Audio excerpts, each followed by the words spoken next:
Do you feel like you have a good work-life balance right now? No. Is your time taken up? Having children, terrible for the writing life. I mean, in many ways, right? Now it's really a matter of time, because you teach and then you go home, and if you don't have a family, you have the evenings. If you do have a family, you have a whole other life that is super important and usually interesting, stressful in many ways, pleasurable in many ways. And my children have never been ones, like, I could never have been forced to 7:30 bedtime on them. Just forget it. Maybe I'm not strong-willed enough to do that. But, yeah, so there's a time issue. When they were littler, it wasn't just a time issue. I mean, parenting a small child takes a lot of creativity, a lot of creative energy, a lot of intellectual energy. They don't know what they're doing half the time, more than half the time. But you have to help them figure out how to move from being an animal to some sort of civilized person. And that takes a lot of creative energy, because it's not a matter of saying once, people just don't trip each other when they're mad. You could say that till you're blue in the face, and it's just not going to work. You have to figure out some other way to convey that to a 3-year-old. So that took a lot of creative energy. And then for a while, my son was really into me making up stories for him about his stuffed animals. And that took a lot of creative energy, and they were not very good stories. If only they'd been good stories, but they really weren't that good. And he was was he an editor? He would say, no, I don't want it like that. So no children's stories? No. Do they give you creative energy? Well, now, it took me about 10 years to start writing about them. But, the most recent collection, almost every story in there, some of them don't have children, but almost all of them have children in them. And they're not literal depictions of my children. But, there may be an image or two that comes from my actual life. But the issues about raising children and watching siblings with each other and all those come from life. There's a story in here about the narrator being pregnant. I wrote that before I even thought I would ever want to have children. That was all metaphor about, that's a really feminist story, about being a woman in the U.S. in the 1990s and the pressures that puts on you. That was really just started out as pure metaphor. She ends up pretty much completely paralyzed due to the pregnancy. Mm-hmm. Yeah, well, the expectations of, instead of really pursuing a career, you're going to have children. Yeah, a beautiful thing also to have children. Yeah, and even at the end of that story, which she softens to the idea. I don't know whether at the time I was just afraid as a writer to go out on a limb and have her kill the baby or something. I don't know. I might have been. Or whether, even before having children, I sensed that despite knowing all this, you still want them and you still love them. You said at least one story from a student jolted something in your mind and made you think of your own work. That often... That happened a lot when I started teaching. I would see what didn't work so well, and it had an influence on me. The other thing that I think about teaching that has really directly influenced my writing is teaching all the grammar material to the graduate students. What is grammar material? Didn't you take my workshop? No. Oh, you never took my workshop. That's right, because I was on sabbatical the year. So in my graduate workshop, we study grammar. We diagram sentences. We learn the different types of sentences. We read some rhetoric about sentence structure. And I've been doing that for quite some time now. Long time. And so, as I said, I've always been a fan of the long, complex sentence. Just on a gut level, I felt that every writer should have that in their toolbox, the ability to write that kind of sentence. I love those sentences in Henry James. I love those sentences in Michael Martone. It doesn't matter whether it's a 19th century sentence or a 20th century sentence or a 21st century sentence. I love those. And there's a great essay by Charles Baxter called Lush Life that addresses this. All about how complex sentences allow you to express complex thoughts. So I've always loved them. I did not, and I actually learned sentence diagramming probably in 7th grade.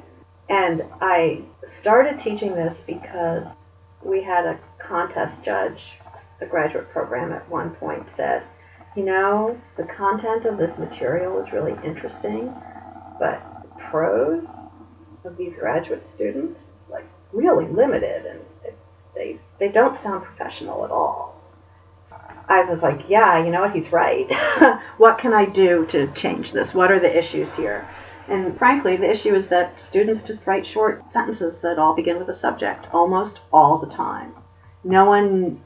Some students have a sort of theoretical basis for that, which I'm interested to engage with, but most of them is just that they don't even realize it. So I started teaching this grammar material, and as I taught it more and more and more and more, my own writing became really much more flexible. And I set myself some challenges where, I said, well, I'm going to write a story that is in the form of a sestina. That means that in a paragraph, I only have 6 sentences. Okay, you only have 6 sentences, but you have a lot of content you want to convey. How are you going to do that in a way that is grammatically correct and is the best support for that content and makes the most sense? And I found that after teaching these grammar points for years, I was much more able to do that, and I'm much more conscious of prose rhythm now when I write, making really conscious choices about long sentences and short sentences and things like that. So that had a very direct influence. Teaching that material had a very direct influence on my writing in a really positive way.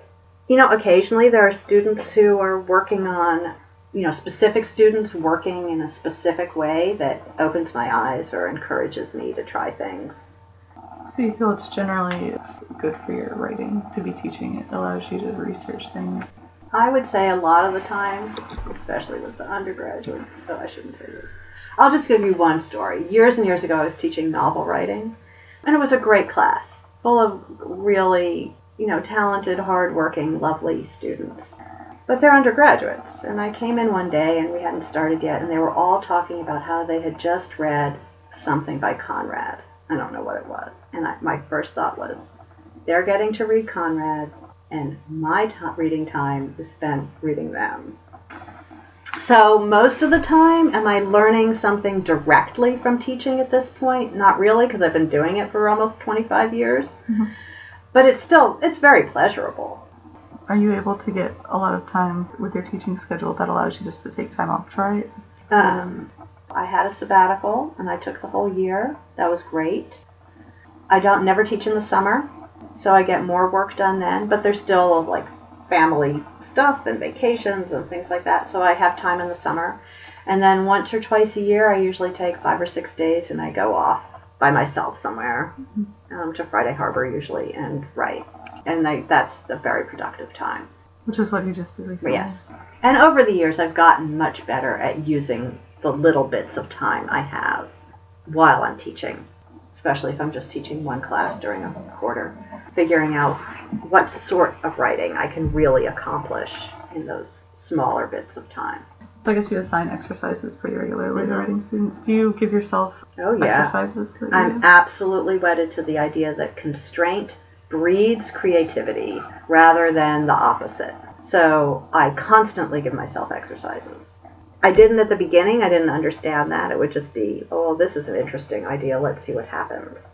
But with Voices from the Blue Hotel, every one of those was an exercise. Like, okay, how many male narrators do I have? Okay, I need a male narrator. Okay, what emotion have I not hit yet? Ooh, look, I have not hit grief.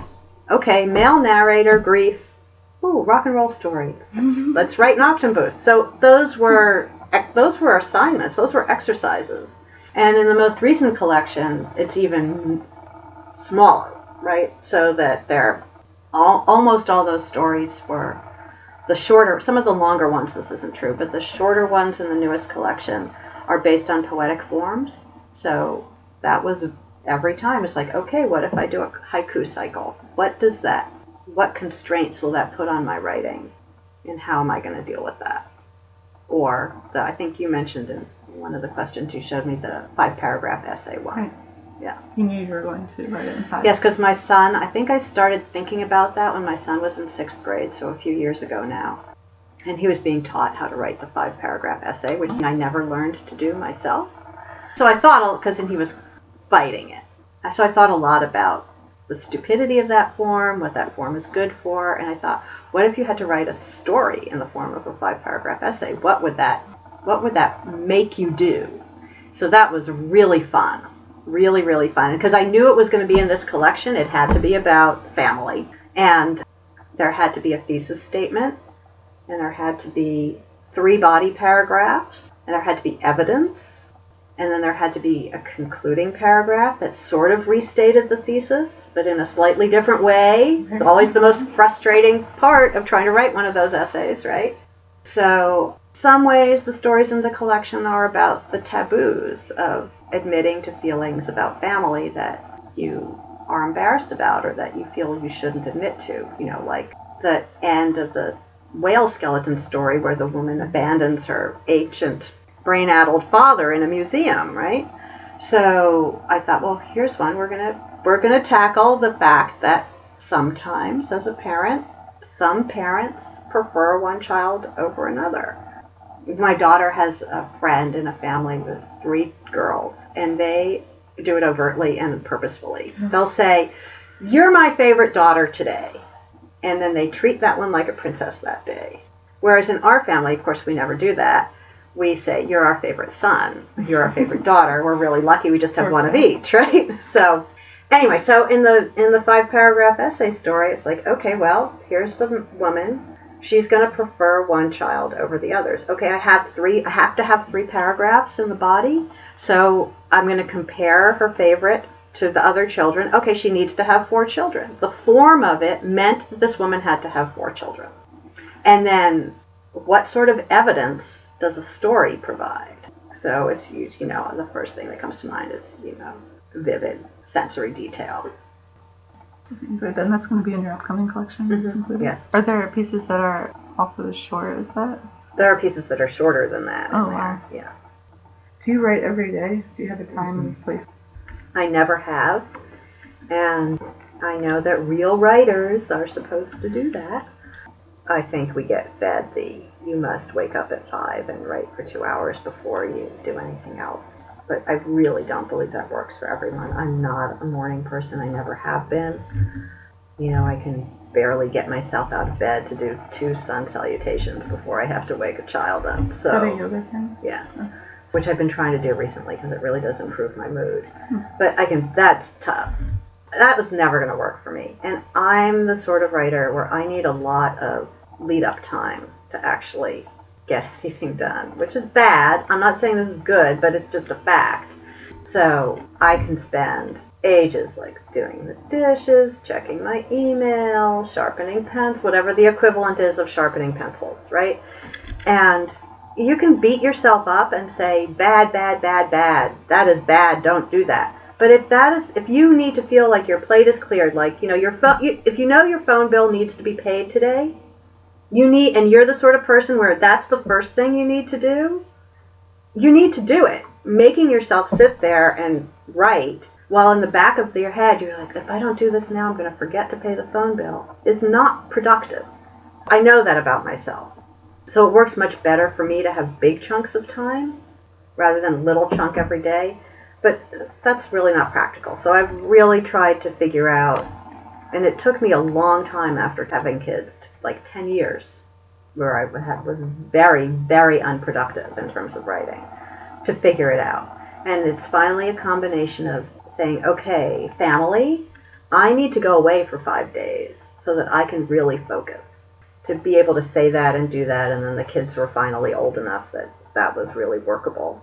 So a combination of setting aside big chunks of time and being better about using the little chunks of time. Realizing it's hard for me to draft something new when I only have half an hour.